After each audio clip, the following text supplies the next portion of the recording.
Ok, ¿en las casas me escuchan bien? ¿Están ahí? Sí, profe. Ya, perfecto.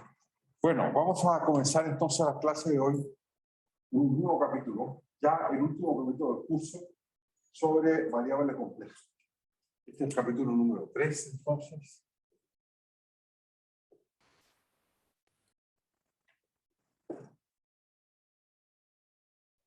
Variables complejas.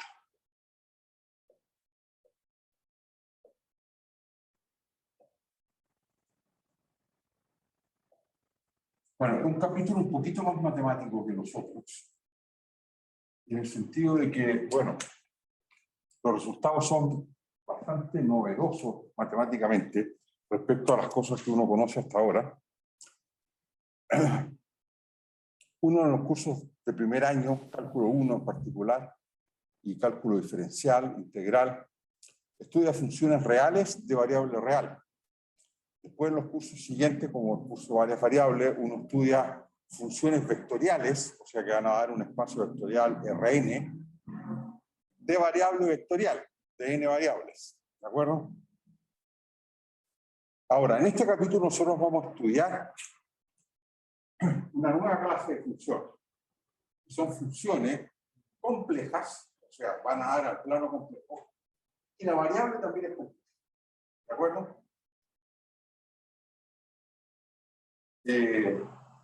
Estas funciones tienen muchas aplicaciones, pero desgraciadamente no, creo que el tiempo no nos va a dar para ver muchas aplicaciones, sino que más bien para desarrollar, entre comillas, lo que podríamos llamar la teoría. ¿De acuerdo?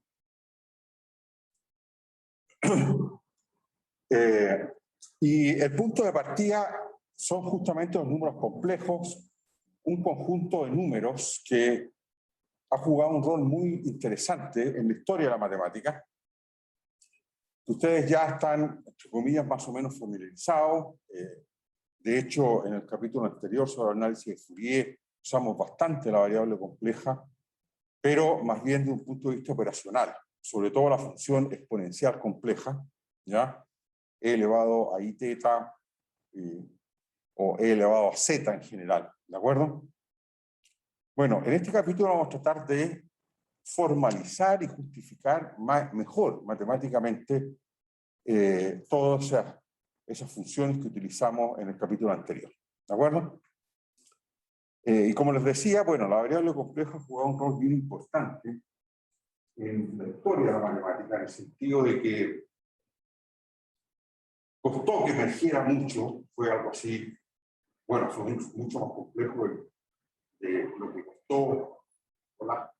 De lo que costó, por ejemplo, familiarizarse con el cero. Bueno, ya saben todo lo mucho que costó a los matemáticos y al ser humano en general acostumbrarse al cero. De aquí a lo que se acostumbró el ser humano y que le costó mucho también, fue a entender las raíces, los radicales negativos. ¿De acuerdo? Los radicales son muy antiguos, ya incluso antes de Algoritmo, el sabio Agdag, siglo VIII, ya se había pensado en encontrar un número tal que elevado al cuadrado, o sea, multiplicado por sí mismo valiera algo, ¿de acuerdo? O sea, extraer una raíz cuadrada. De hecho, habían hasta algoritmos para encontrar las raíces cuadradas. Por supuesto, el número siempre positivo. ¿Ya? Pero cuando los seres humanos empezaron a encontrar algunos matemáticos con radicales negativos, ¿de acuerdo? Se produjo algo bien complejo en la mente. O sea, fue una cuestión que costó mucho familiarizarse con eso. ¿Ya? Y yo creo que el primero que lo comenzó a domesticar esta idea, digamos, a familiarizarse con ella e integrarla dentro de la matemática, fue Cardano, Jerónimo Cardano, un matemático italiano, profesor en Padova, en el norte de Italia, por la cátedra que antes usaba Galileo Galilei, cuando él falleció después profesor, a pesar de que era más bien médico. Bueno, Bueno, esa es una época en que la gente hacía muchas cosas y era hábil en todas. ¿Ya? Pero bueno, Cardano tampoco fue mucho lo que logró avanzar. Estaba tratando de resolver ecuaciones de 6 grados. En cambio, Alvarito se interesaba en la ecuación de segundo grado. Pero igual también se topó con radicales negativos. Y no sería hasta Euler, que Leonard Euler, mucho tiempo después, Cardano en el siglo XVI, Euler en el siglo XVIII, que estos números complejos y radicales negativos empiezan a tomar, pues, empiezan ya a integrarse definitivamente a la matemática. Y Euler demostró la famosa fórmula E o igual seno teta más seno teta, que liga en realidad la exponencial compleja con el plano complejo. Claro, el número de la forma como ¿ya? Bueno, y él le dio un nombre incluso a la raíz de menos 1, que era el radical negativo que genera cualquier otro radical negativo. ¿Ya? Y la llamó la letra X. ¿De acuerdo? Bueno, entonces, quizás podríamos comenzar por la definición de lo que es el conjunto desde el punto de vista algebraico, simplemente los elementos que conforman los números complejos. Entonces, lo primero que vamos a decir es que conjuntísticamente, como conjunto, conjuntísticamente, no sé si esta palabra existe, pero bueno, todos la entendemos, los números complejos son simplemente R2. O sea, no hay ni una diferencia en cuanto a puntos. ¿De acuerdo? O sea, estos son, ustedes quieren, pares o vectores, ¿no es cierto? Tales que X e Y son números reales. ¿Ya? La diferencia entre ambos cosos, la diferencia entre C y R2 son las operaciones que pondremos en C. Bueno, ustedes recordarán de plan común que R2 es simplemente qué estructura algebraica. ¿Se acuerdan? Es un espacio vectorial. ¿Ya? Ahora vamos a ver que en C, que vamos a colocar otras operaciones muy distintas, la del espacio vectorial, bueno, al menos una de ellas, la multiplicación, la suma va a ser la misma en realidad, pero la operación multiplicación es una operación que no existe en R2, la que vamos a poner en C. Y el conjunto C, dotado de las operaciones que vamos a incluir, va a formar un cuerpo, o sea, va a ser algo parecido a los números reales, ¿de acuerdo? Va a tener una estructura muy fuerte y riquísima en cuanto a álgebra, ¿de acuerdo? Entonces, en C, que pondremos en C, y esa la vamos a decir inmediatamente quién es.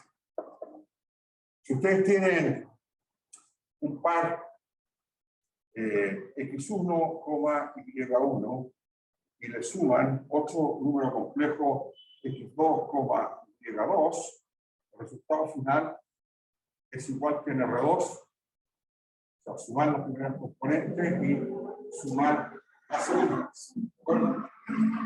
¿Ya? Pero si ustedes quieren multiplicar x1, y1 multiplicado por x2, y2, el producto de dos números complejos, por definición, va a ser algo un poco más complejo. Es x1 por x2 menos y1 por y2, coma, x1 por y2 más x2 por y1. ¿De acuerdo? Y esto es, por supuesto, para todo x1, y1, x2, y2 en C. ¿De acuerdo? Entonces, estas son las dos operaciones que vamos a poner en C, ¿de acuerdo? En las casas. Vamos a poner esas dos operaciones, suma y producto, que inmediatamente van a dotar a los números complejos de una estructura algebraica totalmente distinta que R2, que simplemente está dotado de qué cosa. ¿Se acuerdan ustedes? Para hacer espacio vectorial, uno tiene que dotar de una suma y de un producto por escalar. Porque los espacios vectoriales son espacios vectoriales sobre un cuerpo. Y ese cuerpo es el conjunto que se llama de los escalares, y que normalmente son los números reales. Entonces, un espacio vectorial sobre los números reales está dotado de qué cosa? De una suma y de un producto por un número real que es un escalar. ¿De acuerdo? Y con esas dos operaciones, ¿sí?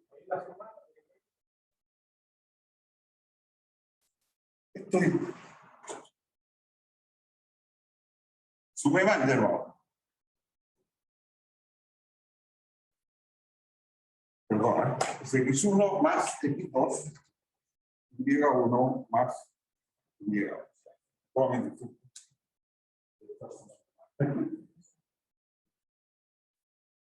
Bueno, entonces lo primero que uno hemos hecho, y esto no lo vamos a hacer, pero lo vamos a aceptar, es que el conjunto C, un producto, es un cuerpo.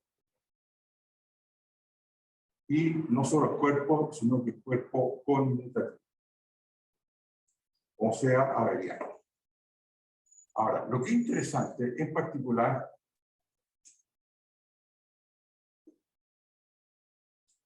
en todo cuerpo uno puede introducir, además de las dos operaciones usuales, uno puede introducir dos operaciones más bien conocidas, que son la resta y la división. ¿Se acuerdan? ¿Cómo se introduce la división? En particular, bueno, todo z distinto de 0 en C,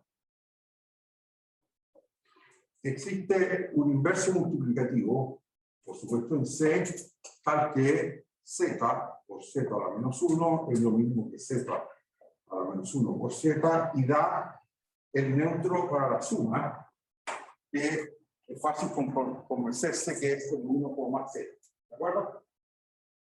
Neutro para la suma. ¿Ya?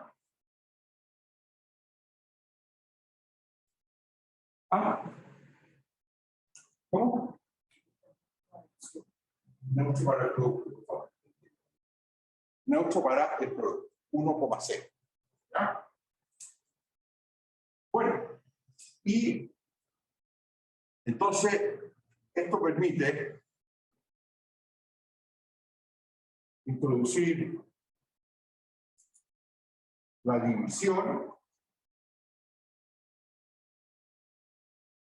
de complejos Z1 partido por Z2, por definición, entonces va a ser Z1 multiplicado por el inverso multiplicativo de Z2, o como esto es conmutativo, el inverso multiplicativo de Z1, y para todo Z1, Z2, Z2 distinto de 0, porque tiene que existir su inverso. ¿De acuerdo? ¿Ya? Ahora, por supuesto, el C también existe como en todo cuerpo.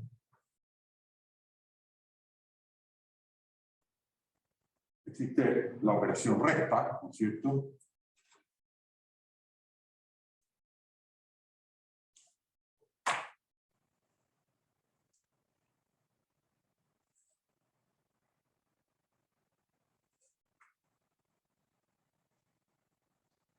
Entonces, también existe la resta, que es Z1 menos Z2, por definición que es Z1 sumado el inverso aditivo de Z2. ¿De acuerdo? O si ustedes quieren, es el inverso aditivo de Z2 más Z2. ¿De acuerdo? Ahora, ya aquí nos damos cuenta, sobre todo en este momento, de que C, dotado de estas operaciones, ya empieza a hacer nada que ver con R2. ¿De acuerdo?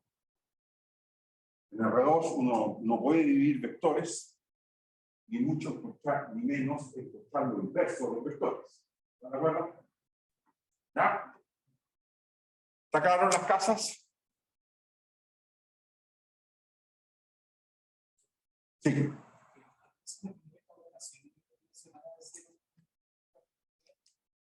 Claro.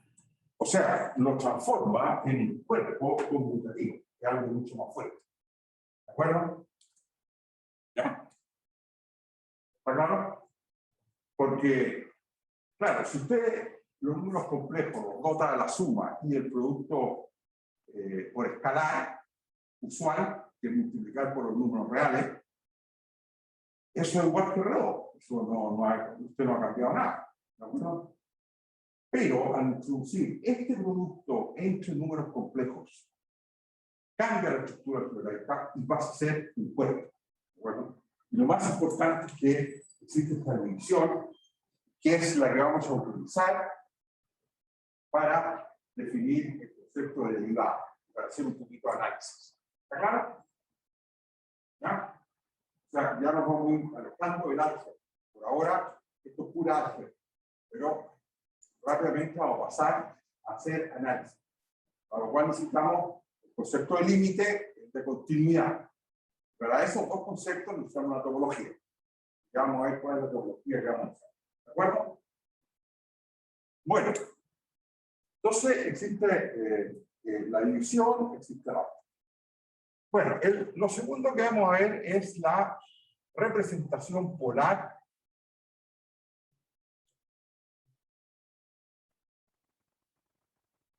de un número complejo en C. Bueno, esto de aquí es simplemente un cambio de nombre para lo que se denomina, lo que ustedes conocen como las coordenadas polares de un vector. ¿De acuerdo? Empezar un vector con coordenadas polares. Entonces, si Z tiene componentes X, Y, bueno, lo primero que vamos a decir, X se denomina la parte real.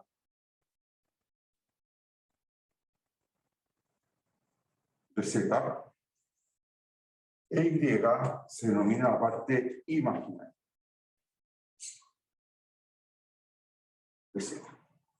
Esto se escribe normalmente real de Z y esto se escribe imaginario de Z. ¿De acuerdo? Ahora, cuando uno escribe la letra Z, normalmente está pensando en el número complejo. Y cuando uno escribe el vector X, Y, aunque vaya por fila o por columna, está pensando en el elemento de R2. ¿Verdad? Ahora, por supuesto, estas dos cosas algebraicamente son la misma. Un vector de dos componentes, un número complejo, un vector de dos componentes. No hay ninguna discusión. Si la discusión o la separación o la diferencia empiezan en qué momento. Empieza al momento en que operamos con estos bichos. ¿De acuerdo? Cuando los multiplicamos sobre todo. ¿Ya? En R2 no los puedo multiplicar, pero en Z sí los puedo multiplicar. Entonces,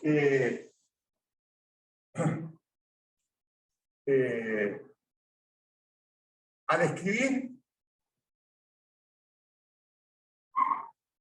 el vector X, Y, vector de R2, X, Y, en polares, este vector es ¿quién?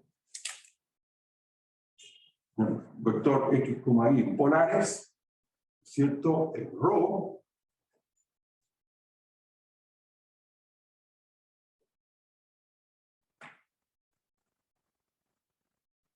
X, Y es ρ coseno de teta, seno de teta, donde ρ es la raíz cuadrada de X cuadrado, Y cuadrado, ¿no es cierto?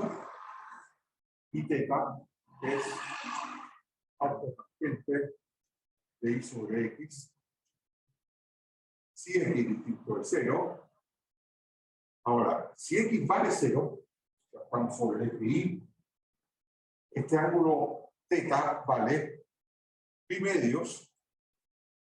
Si x vale 0 e y es positivo, vale 3 pi medios. Si x vale 0, pero y es negativo, y vale 0 si x es igual a y es igual a 0. ¿De acuerdo? Esto es bien conocido, incluso los capítulos anteriores de este mismo curso. ¿Ya? Pasar a coordenadas cilíndricas o pasar a coordenadas polares. ¿De acuerdo? Muy simple. Ahora, cuando uno está en el plano complejo, a estas cosas les cambia un poquito de nombre. Entonces, en C, a ρ lo llamaremos el módulo de Z.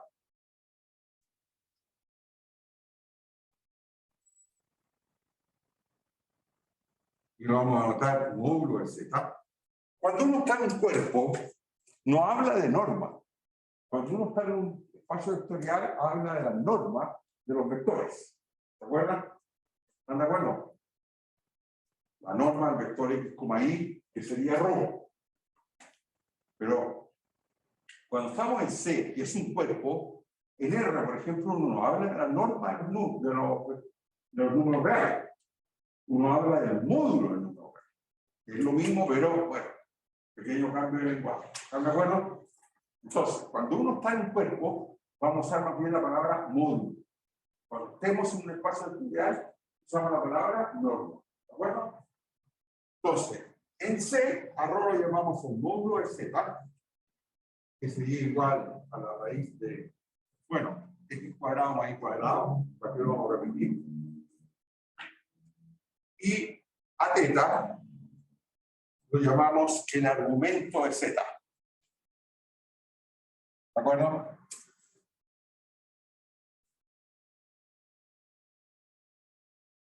Y a θ lo llamamos argumento de Z.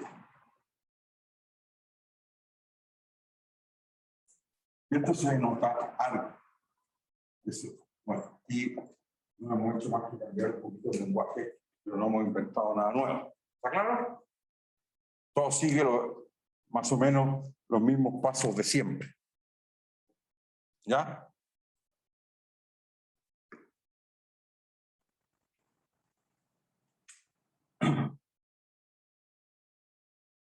Bueno, y uno escribe que Z, entonces Z es igual a módulo de Z por coseno de A de Z, seno de A de Z.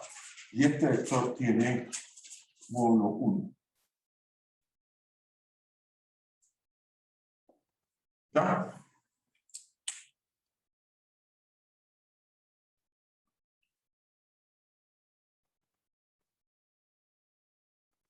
Ahora, el otro concepto que aparece con frecuencia es el del conjugado. Entonces, definición,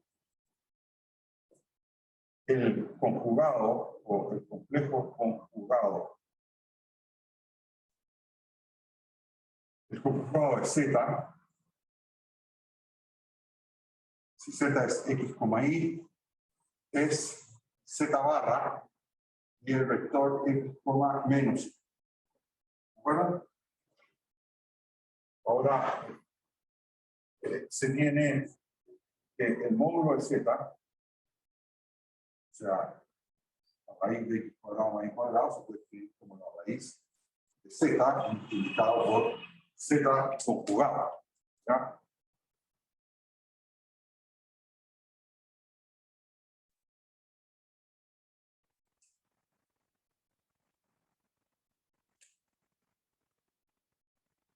Bueno, el siguiente punto que nos interesa es identificar R, o sea, los números reales, con un subconjunto de C.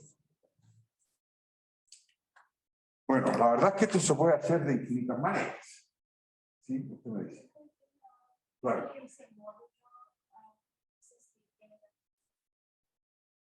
Claro, porque estamos en un cuerpo. En un cuerpo uno usa la palabra módulo y en lo mismo. No, exactamente lo mismo. Lo que pasa es que si usted está en el espacio vectorial, uno normalmente usa la palabra norma. Bueno, además la norma no es única. Eso es lo que pasa en el espacio vectorial. Uno puede hablar de muchas normas distintas. Bueno, si cambia el módulo, es algo único. ¿De acuerdo? Dentro de ¿cómo se llaman? Los cuerpos. ¿De acuerdo?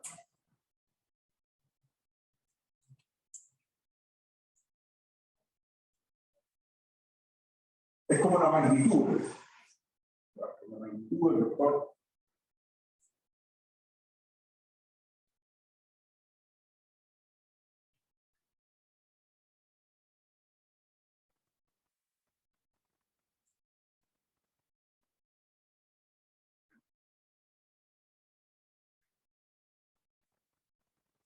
Porque si usted mira esta fórmula, el Z, aquí usted lo escribe como su módulo por algo que tiene módulo 1. O sea, de magnitud 1. ¿No? ¿Está claro? Bueno, entonces ahora lo que vamos a hacer es identificar los números reales con un subconjunto de C. Ahora, uno de los números reales, la verdad es que se los puede imaginar en muchas partes dentro de C. Pero el mejor lugar para hacerlo es uno que permite identificar isomórficamente R con C. ¿Qué significa isomórficamente? Significa que lo hace de manera inyectiva, ¿de acuerdo? Pero preserva las operaciones. Eso es lo más importante. O sea, la identificación de la suma de identificaciones, la identificación del producto el producto de la identificación. Entonces, vamos a decir que la aplicación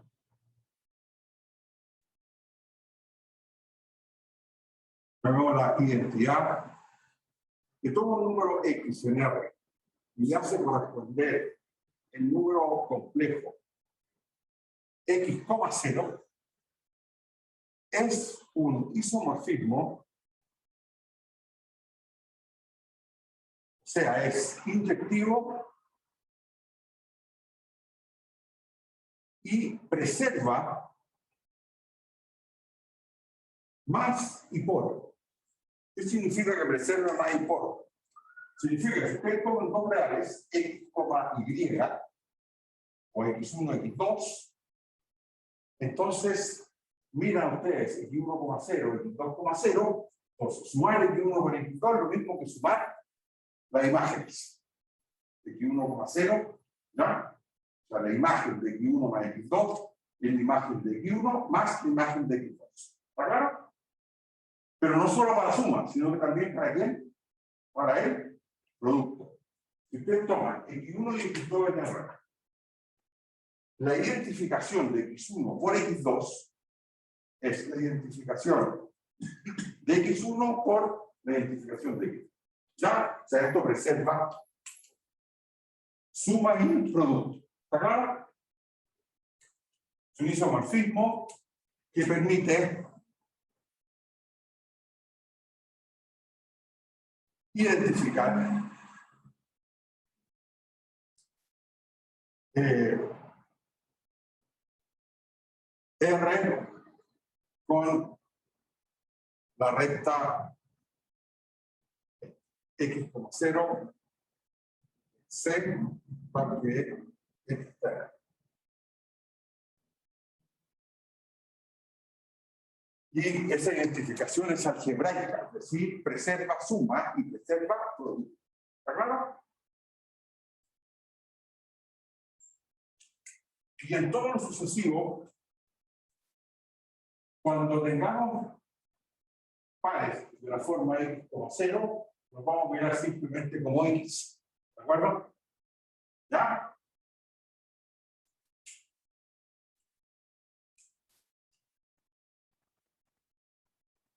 Bueno. Después vamos a decir lo siguiente. El complejo 0,1 que hoy les denotó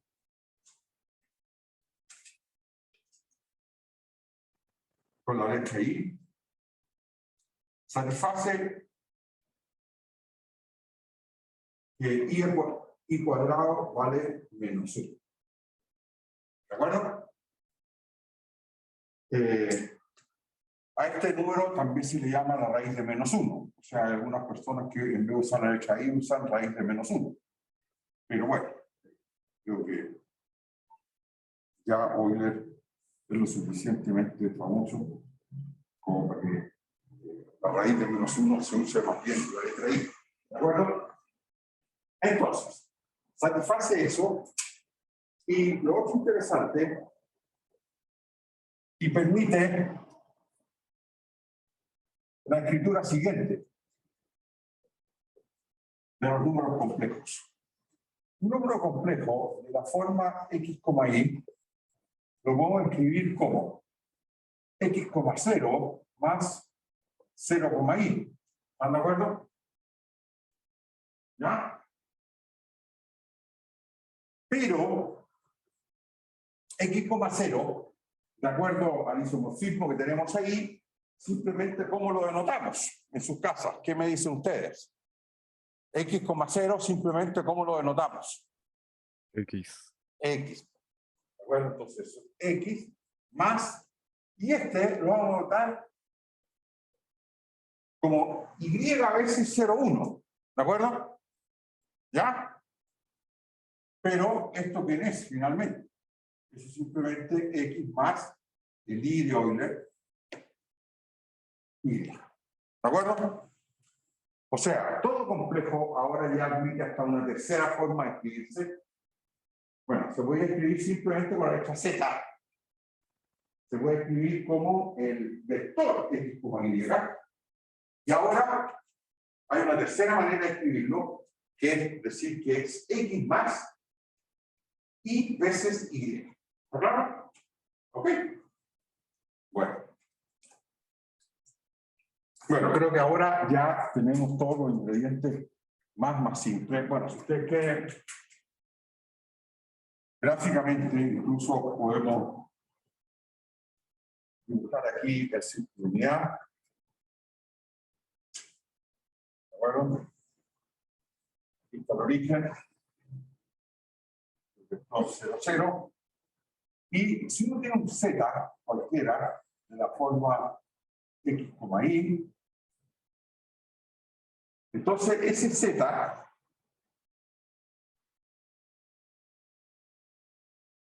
esta distancia de aquí es ρ, ¿de acuerdo?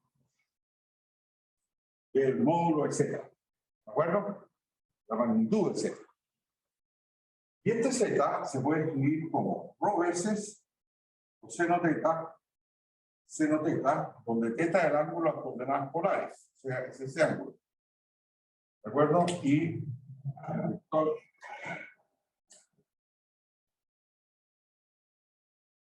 eso de ahí es coseno teta, y esto de aquí es seno teta. Bueno, aquí por supuesto esto vale Q. Vamos a decir que ¿no?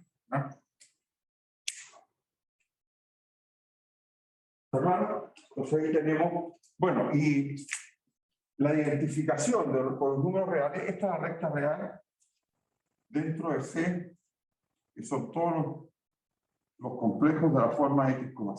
Entonces, esto es R.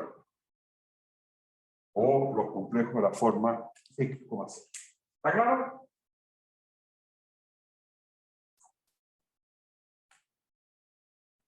¿Ya? Bueno, una de las primeras cosas que nosotros vamos a formalizar y justificar es que este término aquí, bueno, aquí no debería haber puesto rollo, ¿eh? debería haber puesto módulo de Z, ¿cierto? Y aquí debería haber puesto A de Z, pero bueno, da lo mismo. ¿Sí? Las dos cosas ya sabemos bien. Entonces, una de las cosas que vamos a formalizar antes que nada es ver que esto es la exponencial compleja de I por θ. ¿De acuerdo? Entonces, una de las cosas que vamos a ver es que este no. ¿Ah? Y que, bueno, nosotros de alguna forma, en el capítulo anterior, lo definimos de esta forma. ¿Se acuerdan ustedes la definición de la exponencial compleja que vimos al comienzo del capítulo de análisis de Fourier? ¿Se acuerdan? Pero ahora vamos a hacer las cosas al revés. Vamos a definir de una manera más natural la exponencial y vamos a probar la fórmula de hoy. ¿De acuerdo? Porque en el capítulo anterior lo que hicimos es definir la exponencial a través de la fórmula de hoy. ¿Ya? Que es una definición que ahora vamos a transformar en una especie de, no sé si de teorema o de lema. ¿De acuerdo? Va a ser algo demostrable, porque la definición de la exponencial va a ser mucho más natural. Definirla usando la fórmula de Euler no parece natural. ¿Está claro? ¿Ya?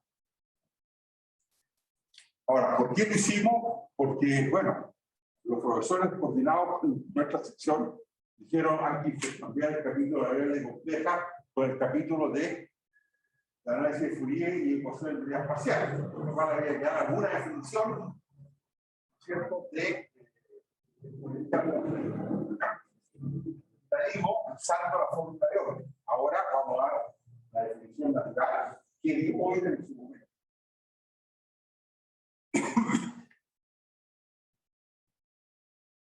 Y que es a través de una serie. Y que la serie se define la exponencial real en realidad. ¿De acuerdo? ¿Vamos? Bueno, entonces ahora pasemos a ver cuál es la topología o conceptos de límite y continuidad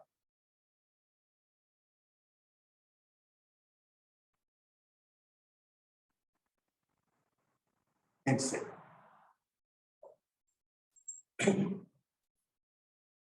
Entonces aquí es muy simple. Aquí la topología o los conceptos de límite y conceptos de continuidad que vamos a usar en C es exactamente lo mismo que en R2 y que ustedes conocen muy bien. Entonces, vamos a decir simplemente será la misma o los mismos conceptos que en R2. O sea, C y R2 tienen los mismos abiertos, los mismos conjuntos abiertos y una sucesión converge en C, o sea, por ejemplo, particular, una sucesión ZN, N, en C converge a Z igual a X, Y. Bueno, vamos a decir que con ZN igual XN, YN, ¿de acuerdo? Una sucesión de números complejos ZN converge a un límite Z cuando n tiende a infinito. Sí, solo sí. Bueno, se cumplen dos cosas bien simples. XN converge a X, YN converge a Y cuando o sea, sí, solo sí, cuando uno mira como vectores, la primera componente converge a la primera del límite y la segunda componente de la función convergen a la segunda componente del límite. ¿Está claro? En las casas.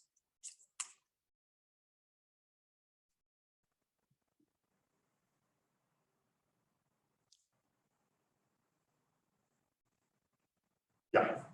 Entonces, lo segundo es que, ¿cuál es la noción de continuidad? ¿Qué significa que una función sea continua?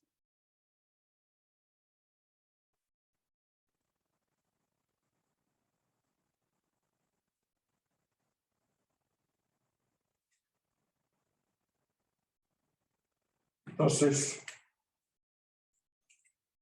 una función compleja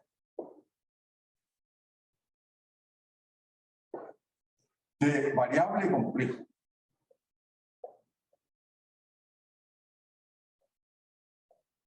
digamos, una función f de un omega subconjunto de C, que sería el dominio, en C,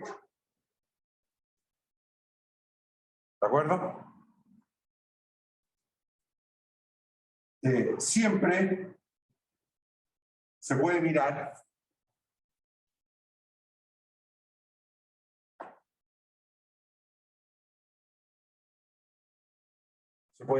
o asimilar a una función vectorial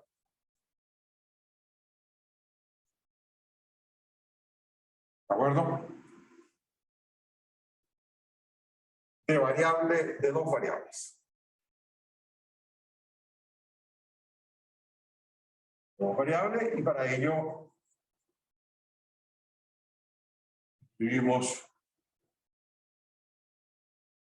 z como x,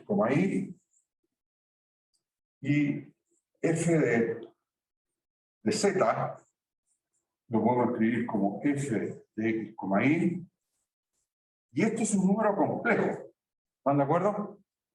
Por lo tanto, como número complejo, lo puedo escribir de qué manera. Como su primera componente, coma, su segunda componente.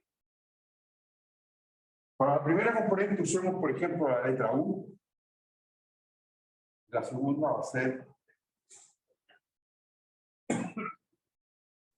Entonces, podemos hacer asimilar. Entonces, F se asimila o se identifica con la función vectorial U, B.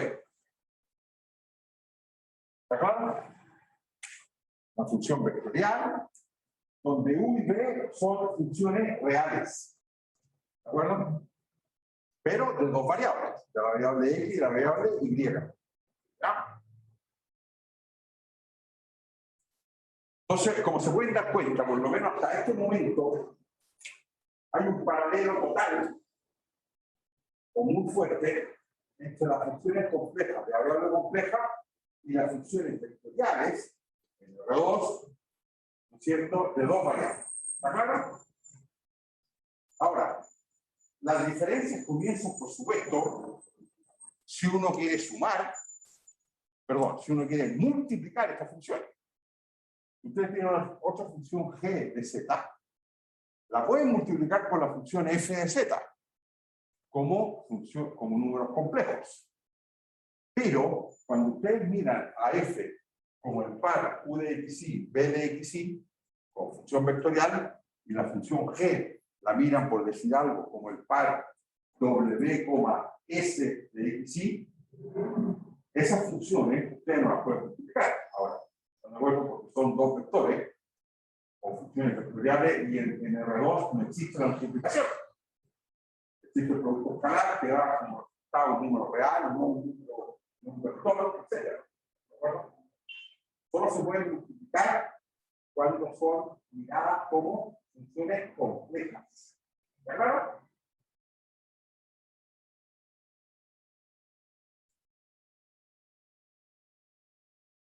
Bien, entonces, bueno, pero la noción de continuidad sí que pasa transparentemente.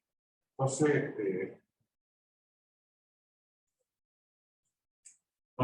la continuidad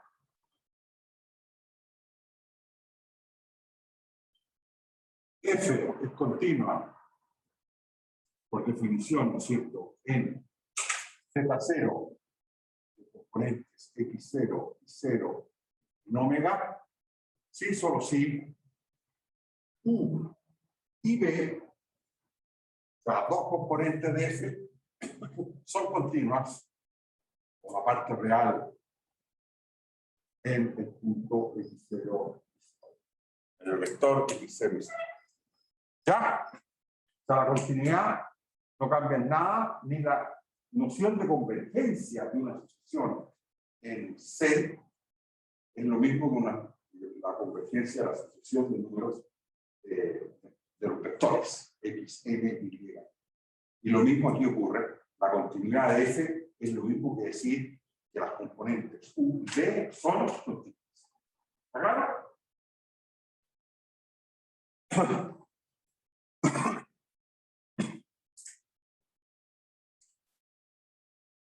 Bueno, y entonces ahora pasamos al punto fundamental de la clase y que nos va a llevar, nos va a sacar de los cursos anteriores, vamos a ir completamente al universo cálculos variables, funciones vectoriales de variables vectoriales, para pasar a estas funciones complejas de variable compleja que tienen un comportamiento, ya vamos a ver, a nivel de sus derivadas y el análisis matemático que uno puede hacer con ellas, pero completamente distinto. ¿De acuerdo? ¿Ya? Entonces, vamos a introducir el concepto de derivada compleja.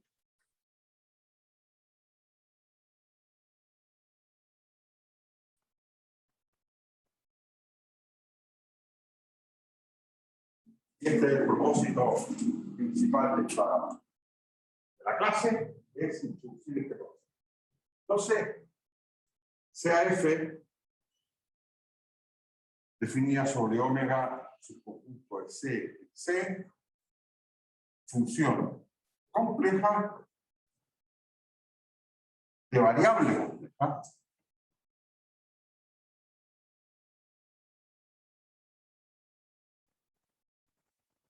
y que está definida, bueno, para poder hablar de derivabilidad siempre se requiere de que el conjunto sea un abierto. Uno puede hablar de función de derivada, una función en un punto en el cual tiene una vecindad que está contenida dentro del dominio de la función. ¿Está claro? Una bola, el centro, el punto y radio delta mayor que C. Definida en un abierto omega de C o de R2. ¿Por qué razón? Porque los abiertos de C y los abiertos de R2 son exactamente los mismos. ¿Está claro?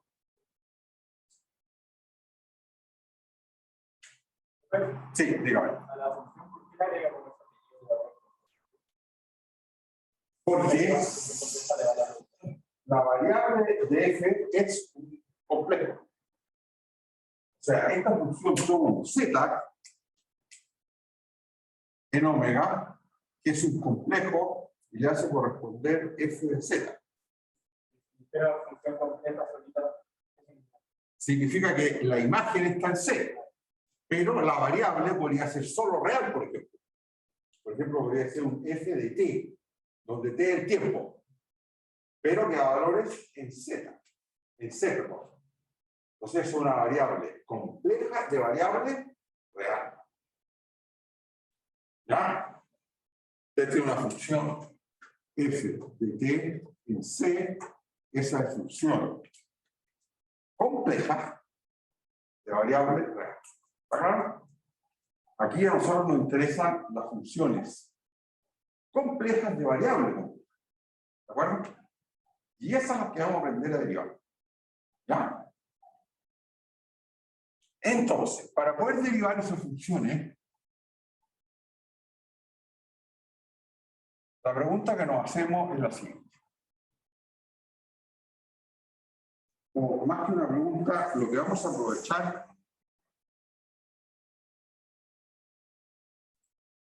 es lo siguiente. Como C es un cuerpo, podemos dividir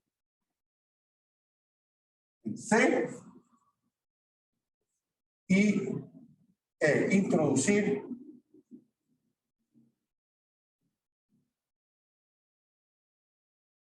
el siguiente concepto de derivado.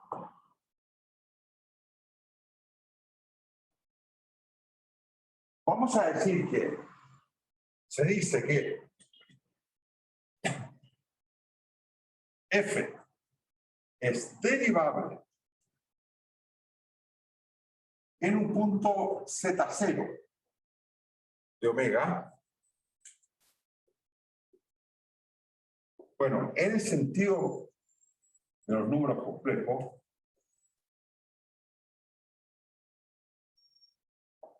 entonces se dice que F es derivable en un punto. Este es un concepto que lo vamos a sacar de los números reales, o sea, las funciones reales o variables reales. O sea, aquí esto es lo mismo, ¿no es cierto?, que se hizo en el cuerpo de los números reales, de cómo se definieron funciones derivables en R. ¿De acuerdo? Y concepto que no se puede entender a funciones vectoriales. ¿De acuerdo? Porque las funciones vectoriales no viven en un cuerpo. No hay división.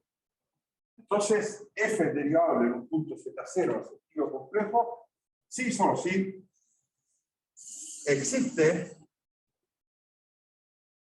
el límite cuando Z tiende a Z0, eso ya sabemos qué significa, de F en Z menos F en Z0 partido por o dividido por Z menos Z. Esto es muy fundamental porque usamos la división.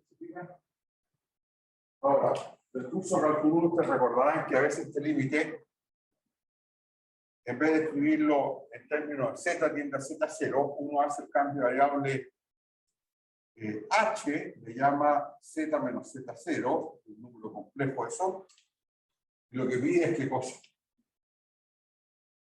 Que exista ¿qué límite?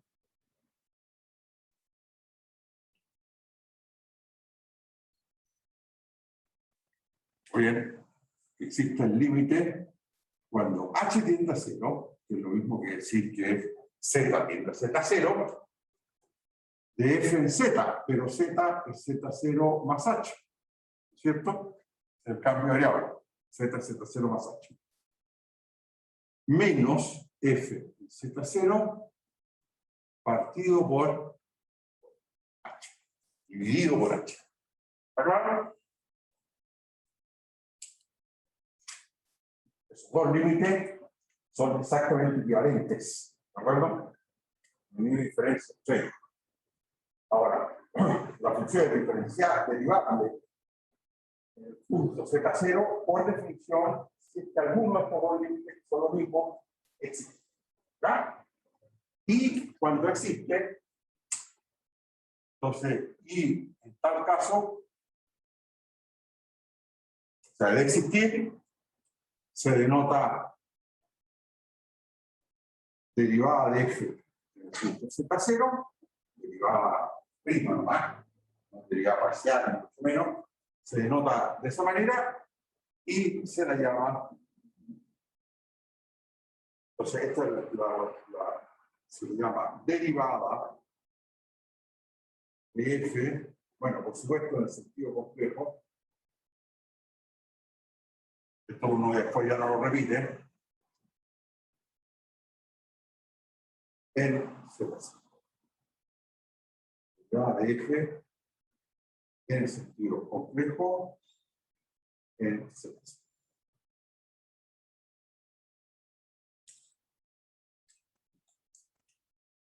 No sé qué hora es.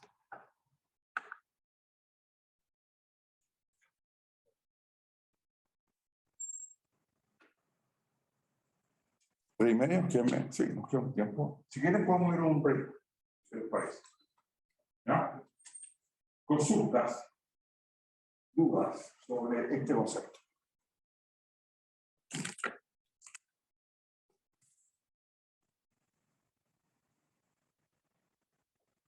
Se parece mucho a la derivada, ¿no? Es exactamente lo mismo que la derivada de una función real, de variable real en un punto que sea. ¿Está claro, no? No hay ninguna diferencia. Porque R es un cuerpo, C es un cuerpo, ese cociente diferencial que está ahí se puede definir en ambos lados de manera perfecta y uno se puede preguntar el límite de ese cociente diferencial cuando el denominador tiende a ser. ¿Ya? Usted me dice. Pregunta.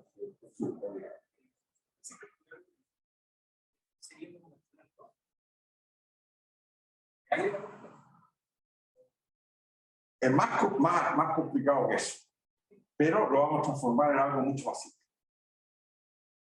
Ya vamos a ver. Justamente la pregunta que usted está haciendo es la que vamos a responder a la vuelta al rey. De cómo se traduce este concepto de derivada compleja en términos de la función vectorial de dos variables que hay detrás de f. O sea, en términos de u y de b. ¿De acuerdo?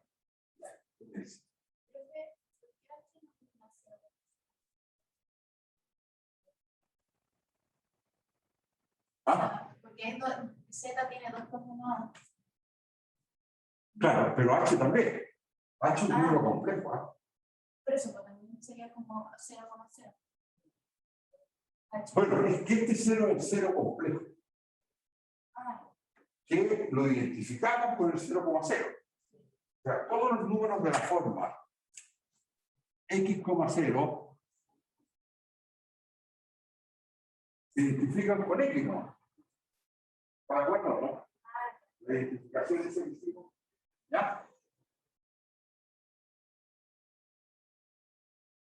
Y esta convergencia en I es la convergencia en C. Los números complejos H tienden al número complejo C. Que por definición, ¿qué significa? Que la primera componente de H tiende a la primera componente de 0, o sea, 0, y la segunda componente de H también tiende. ¿Está claro, no?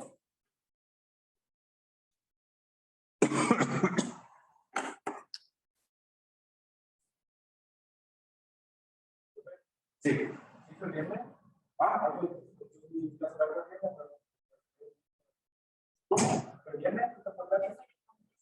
Muy bien, espectacular. Pero el Congreso empezó por ahí por el martes tarde. Y no, estuvimos ahí reunidos, hubo un momento en que tuvimos 160 personas en la sala. Exposiciones, conferencias de 40, 50 minutos y 15 minutos de conversación, de discusión, de preguntas. Hablaron 22 personas en los 3 días. No, estuvo un poco pesado, hermano. Pero muy exitoso. Todos de matemáticas. Hay algunos que usan nuevos conceptos, otros que introducen nuevas aplicaciones, otros que hacen uso de conceptos ya conocidos, pero de manera original, novedosa.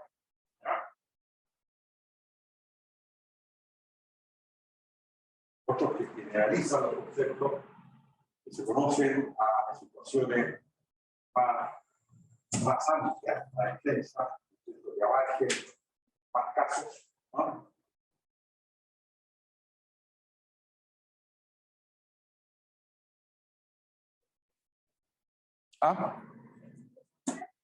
No, yo era el organizador, lo que le llaman el chairman. Por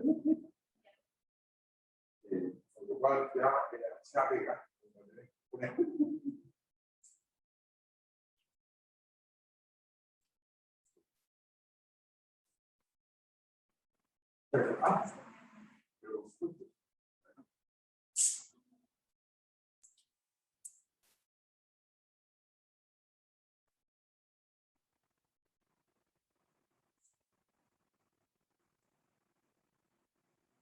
Bueno, de las casas, ¿tienen preguntas, consultas sobre este concepto de derivada compleja?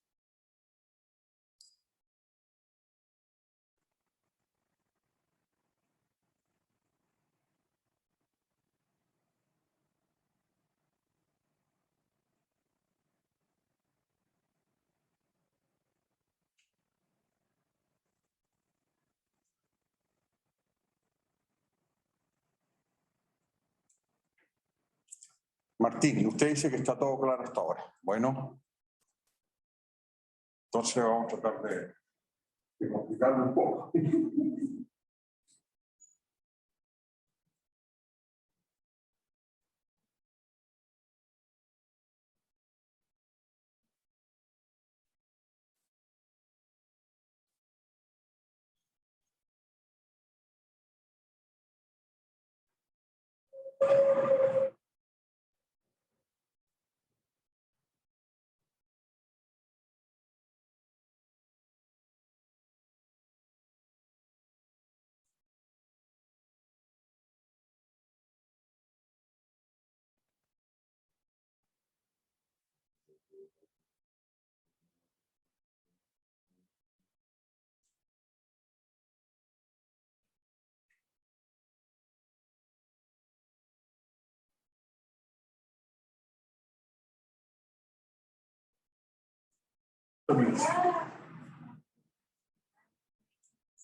¿Cómo?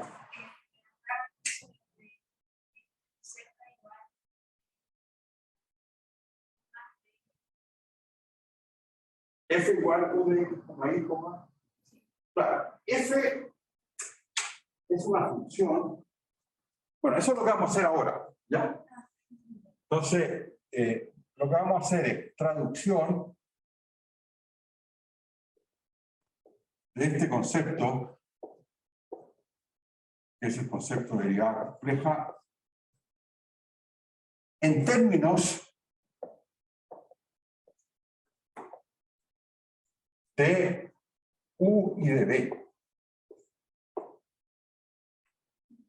¿De acuerdo? ¿No? O sea, es decir,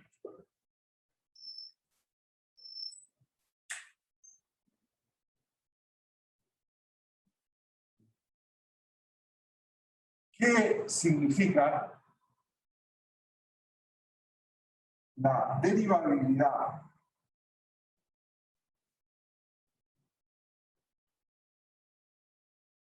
compleja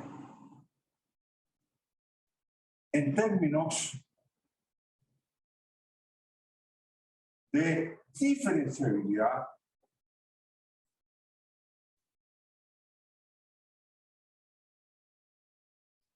de la función vectorial U como B?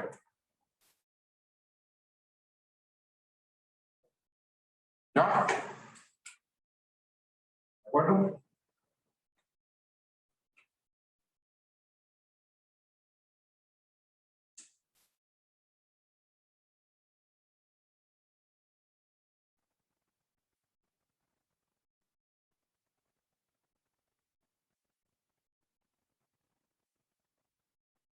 O sea, la pregunta es, a ver, vamos a hacer una tabla de doble. Aquí vamos a llevar C y aquí vamos a llevar R2. ¿De acuerdo? Aquí vamos a poner un Z, y aquí ¿qué ponemos? Para X, Y. ¿De acuerdo? Aquí tenemos una función F de omega subconjunto de C en C. Y acá escribimos F igual a qué cosa? A su parte real más I veces su parte imaginaria, o si ustedes quieren, la escribimos como B. ¿De acuerdo? ¿Ya?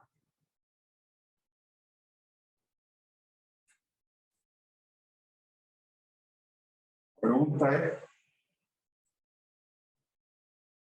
¿qué es la derivada compleja en términos de U de B? ¿Ya? ¿Está claro? El paralelo.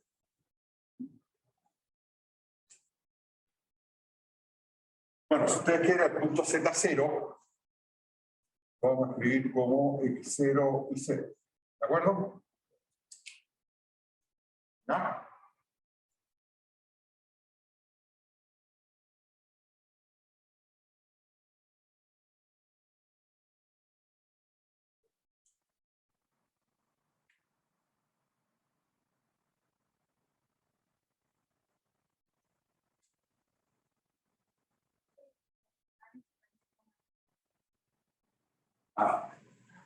Usted se da cuenta que no se puede decir nada de lo que visto. ¿Ya? O sea, aquí hay algo nuevo. ¿Ya? Le anticipo unas 4 o 5 clases o 3 semanas más. Vamos a poner un resultado que dice lo siguiente. Una función es derivable en sentido complejo en un punto si solo si es infinita veces derivable de solo. ¿Eso lo he escuchado una vez? O sea, que una función sea derivable una vez equivalente sea infinita veces derivable.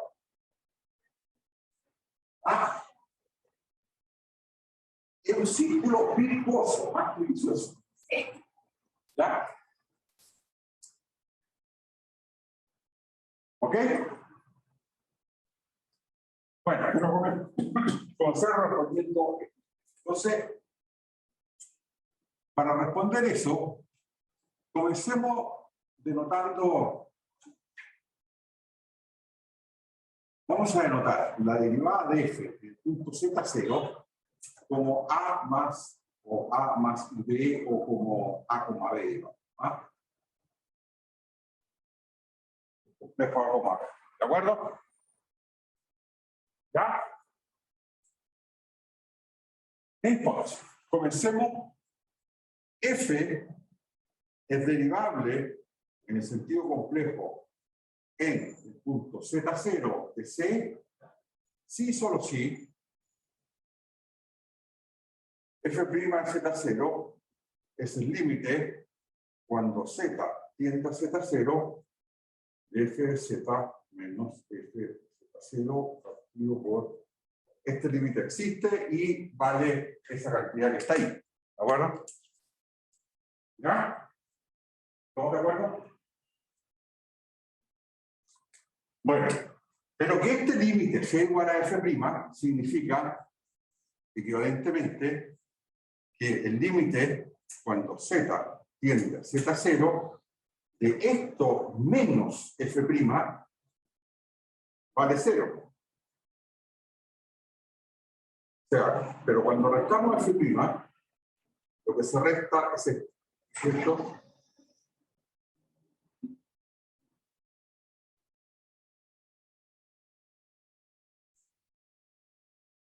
Donde ahí al medio está el producto de números complejos. ¿Está claro? Bueno, perdón, esto tiene que ser igual a 0. ¿Ya?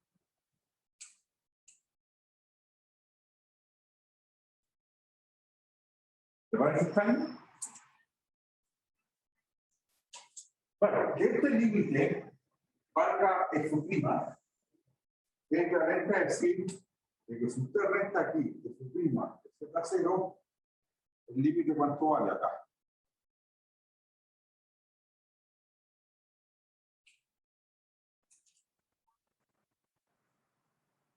Ahora, ¿cuánto vale esta fracción menos F' de Z0? Vale F de Z menos F de Z0 menos F' de Z0 por Z menos Z0 partido por Z menos. ¿Ya? ¿Ya? Bueno. Y ahora tenemos que empezar a pasar desde qué cosa. La variable compleja y función compleja a qué cosa. Variable vectorial, perdón, función vectorial es U y B de variable vectorial. ¿De acuerdo? Entonces, para hacer eso, lo primero que vamos a decir es que nos tenemos que independizar de qué cosa.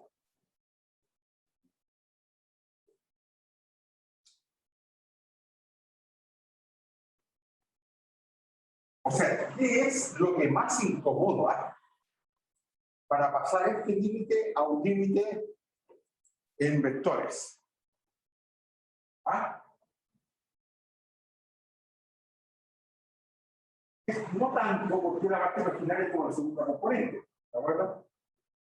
La segunda componente la sabemos tratar bien.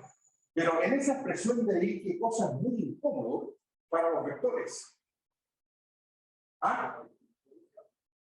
¿Qué producto? ¿Cuál? Ya, ese producto es muy incómodo. Estoy de acuerdo con usted. Pero hay algo más grave todavía.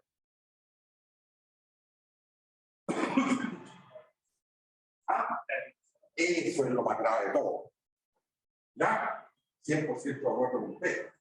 Lo más grave para poder traducir esto en términos de vectores es este cociente. Pero aquí vamos a usar algo que es varios solo en un cuerpo. ¿De acuerdo?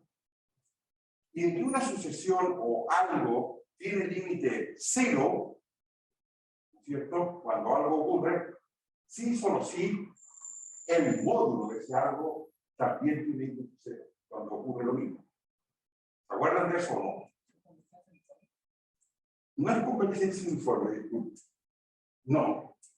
Es simplemente el hecho que en R una sucesión tiende a cero, sí, solo, o sea, nula, que llaman, sí, solo sí, la sucesión del módulo de la sucesión tiende también a cero.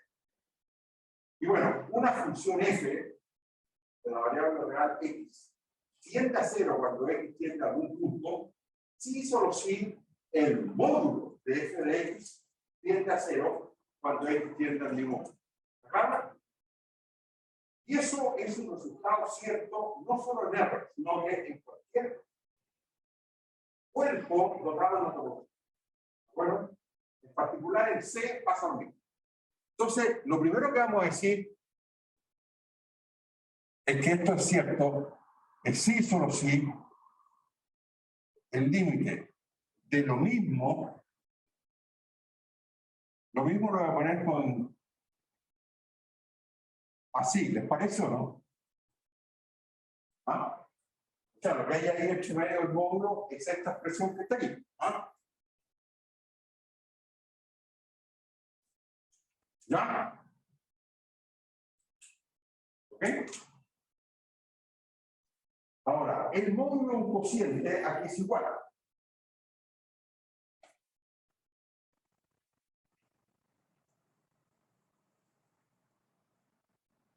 Al cociente de los. No.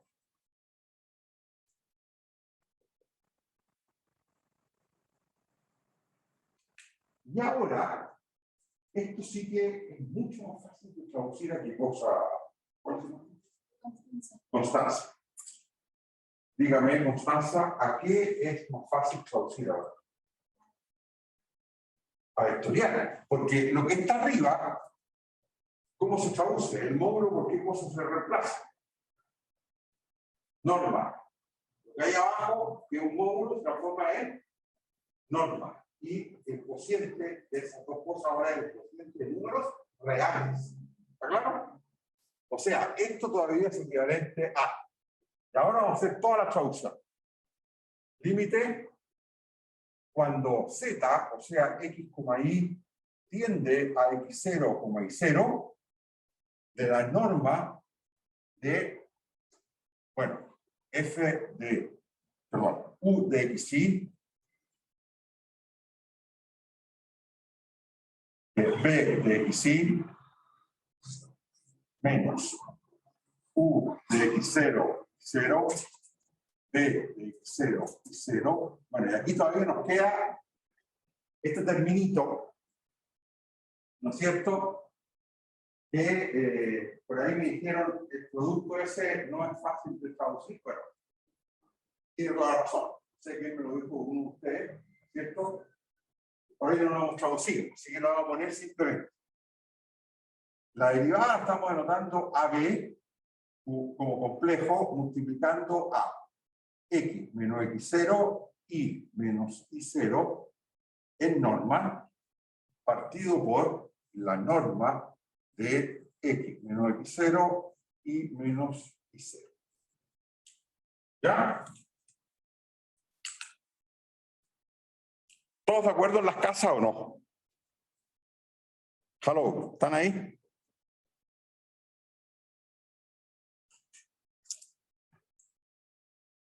¿Hello? ¿Están ahí?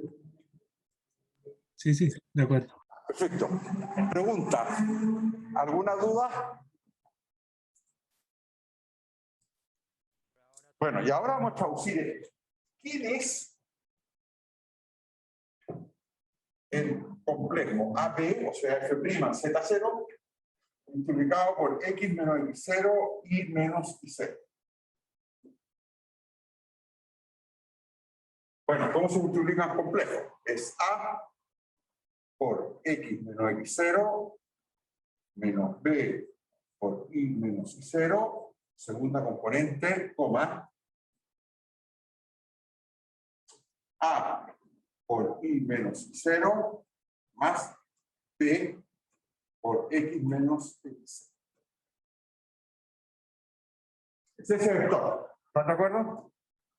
Pero este vector se puede escribir como una matriz.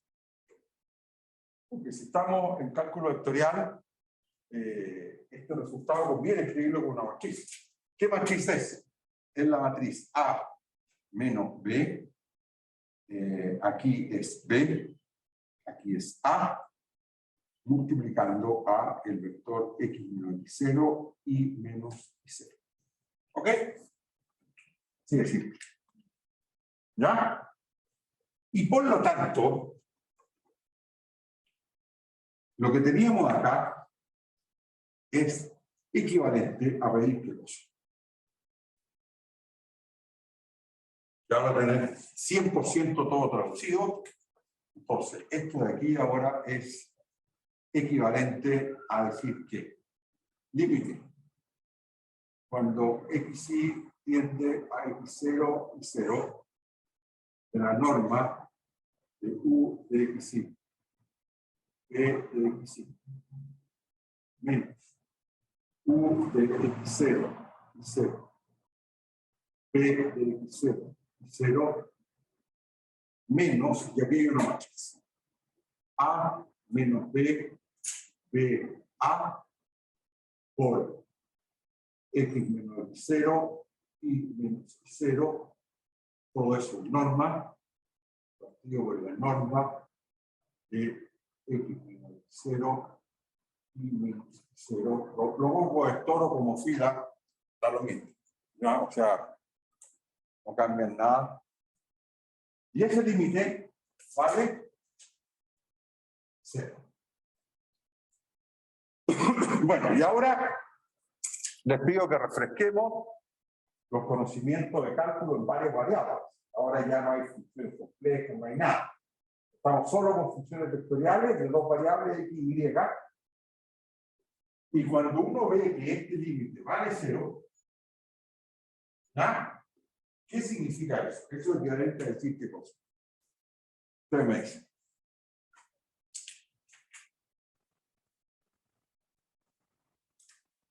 ¿Qué? ¿Ah?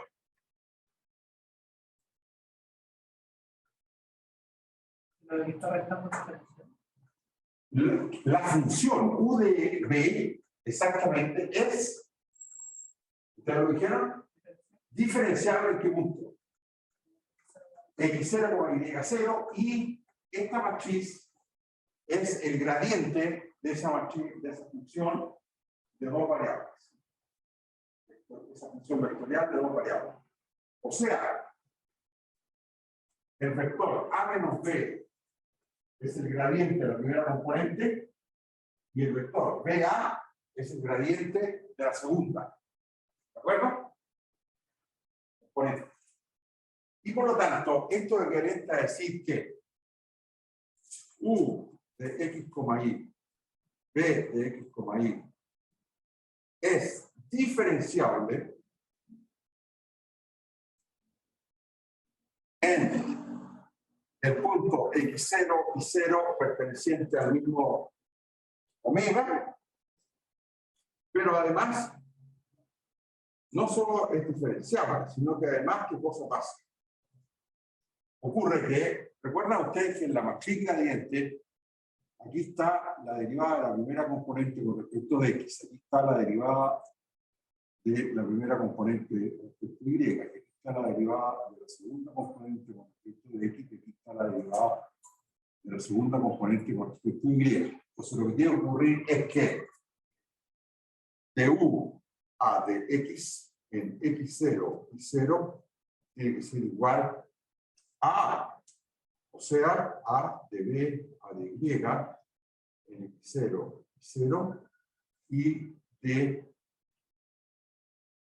b a de x en x0 y 0, que sería ese término de ahí, que sería igual a b, tiene que ser menos de b de u, perdón.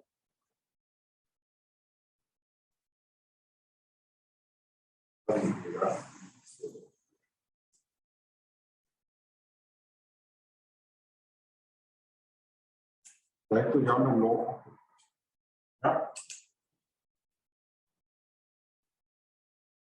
O sea, en términos prácticos, la función compleja, variable compleja, es derivable en un punto, sí, solo sí, su componente real y su componente imaginaria, ¿qué pasa con ellas? Son ambas como diferenciables en el punto x0 y 0 y se cumplen estas identidades que están aquí con respecto a las medidas parciales. O sea, las medidas parciales tienen que cumplir ciertas condiciones y esas condiciones están escritas ahí abajo y se denominan las condiciones de Cauchy-Riemann. Entonces, para ir terminando, si nos queda tiempo, hacemos un ejemplo, pero no estoy seguro. Lo podemos hacer el viernes. ¿Qué teorema es probable? ¿Ustedes me redactan el teorema? ¿Les parece? ¿Teorema?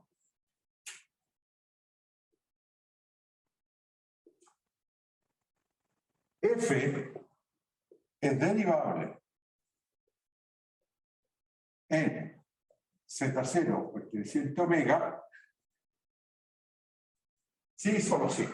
Entonces, esto fue la caracterización final y precisa de una función derivable en el sentido complejo.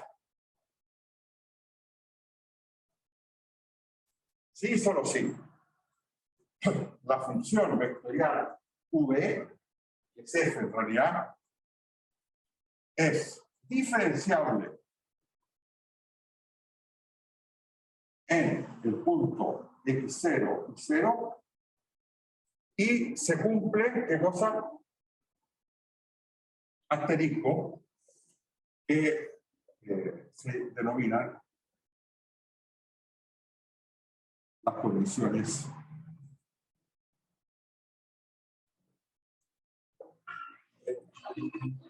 como está aquí por Chile internamente.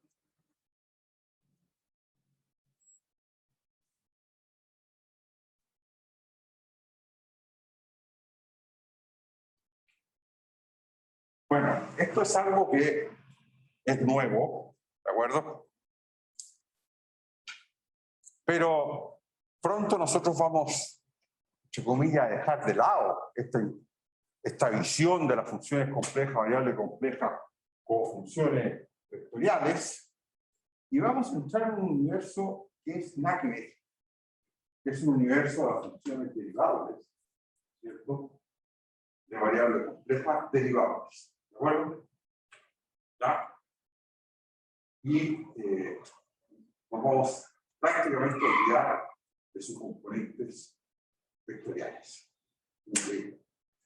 Pero, bueno, por el momento ya tenemos una caracterización bien simple, usando cálculo en varias variables, de cómo podemos saber si es que una función compleja, variable compleja, es derivable en sentido común. Bueno. ¿Ya? Preguntas desde la casa. Ustedes me dicen si todavía está todo claro o ya se enredaron en algunas cosas. ¿Ya? Para que lo aclaremos. Profe, ¿puede explicar lo último? ¿Ah? ¿Puede explicar lo último, por favor? ¿A qué se refiere el último? ¿El teorema? Sí, por favor. El Ya. teorema.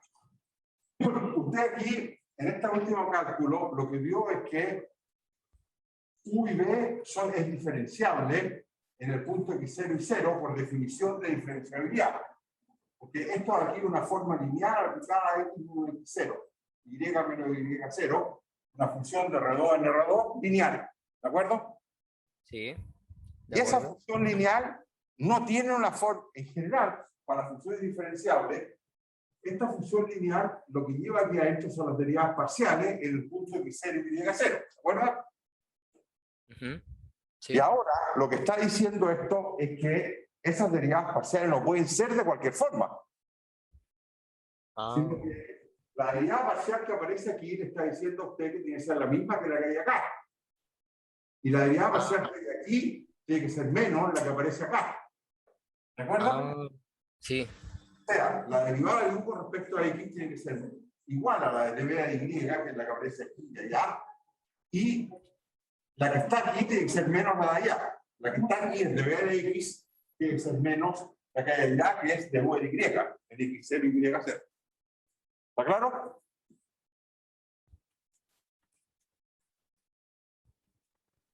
Y eso es lo que se denominan las condiciones de Cauchy-Riemann. ¿De acuerdo? Sí, perfecto, profe, gracias. Muy bien. ¿Más consultas? Sí, dígame. Un poco donde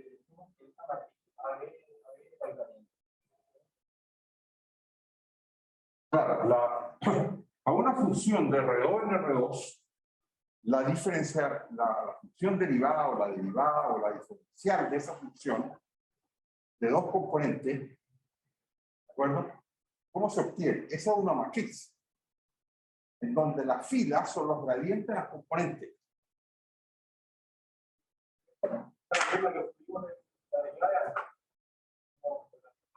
Esa matriz, esta matriz multiplicada por x menos x0 es simplemente la derivada de f de z0, que era A, B, multiplicando z menos z0. Pero escrito de manera vectorial. No como matriz, no como números complejos. Sino que este producto lo transformamos en un producto, en algo que vive en un espacio vectorial. Que es una matriz multiplicando a el vector x menos x0 y y menos y0.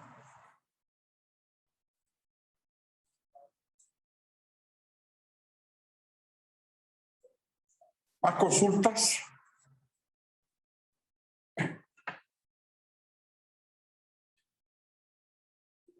Sí, dígame.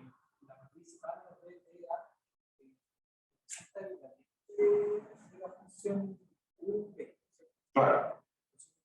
Ahora, ese gradiente se le llama también jacobiano. Es el jacobiano de esta matriz o de esta función vectorial de dos variables. Es el jacobiano. Y ese jacobiano, ¿cómo se calcula? Las derivadas parciales. O sea, fila a fila es el gradiente de las distintas componentes. ¿Ya? La primera fila es el gradiente de la primera componente, la segunda fila el gradiente de la segunda componente y la tercera fila el gradiente de la tercera componente. ¿De acuerdo?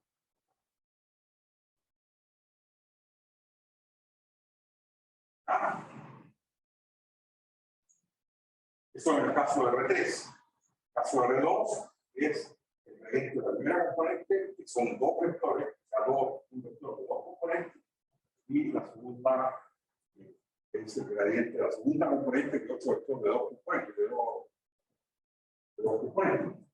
Por eso que hay una matriz de 2 por 2. ¿No? el R2 y el R2. ¿Ah?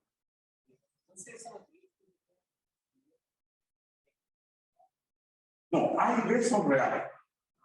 Porque F' de Z0, nosotros lo escribimos como A más B o como el par A, B. O sea, A y B, A en la parte real de F' y B en la parte imaginaria de F'. ¿Está de acuerdo?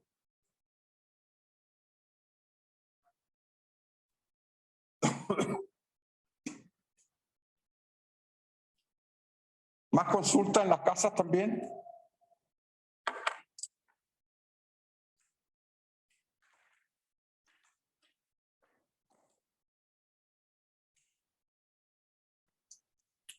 Por ahora todo bien, profe.